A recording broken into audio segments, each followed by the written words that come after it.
Assalamu alaikum, урматтуу мекендештер жана Байт каналга катталуучулары. Бүгүн 23 январь 2024 тугандар Ошто Жапалакта кеңеште мына ушул өспүрүм сатып ачып алат. Бул өспүрүм боюнча бир катар маалымат беребиз.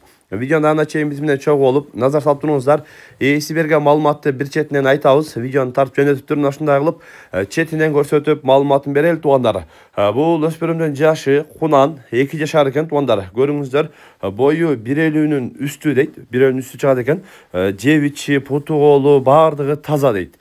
Андан кийин таза кара байыр дейт, жоон көчмөр өспүрүм дейт тугандар. Атасы дагы, энеси дагы жакшы жылкы болгон экен. Акалары азыркы учурда чоң жыйындарга жарап жүргөн линиядан экен. Линиясы да жакшы, таза кандуу, өзүнүн ошол кара байыр кыргыз жылкыдан дейт жаныбар. Атты көрүп, өзүңөр дагы баа бересиздер. Мындай өспүрүм издеп жүргөндөр көрүп, байланышып, сүйлөшүп алсаңыздар болот тугандар.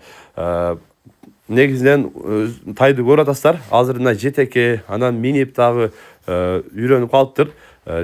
Тишин дагы көрсөткөн жерин коюп коебуз. Аны дагы көрүп, өзүңөр дагы баа бересиздер. Минип дагы көрсөткөн жерин дагы көрсөтөбүз. Минги дагы кыйла үйрөнүп калыптыр.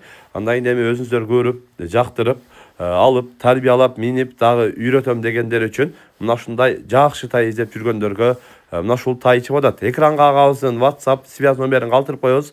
Байланышып, келип, көрүп, минип көрүп, сүйлөшүп, баалашып алсаңыздар болот. Бүгүн Ошто Жапалакта кеңеште мына ушул сатылуучу өспүрүм боюнча көрсөтүп маалымат берген аракет кылдык. Сунуш пикирлер болсо комментарийге калтырыңыздар.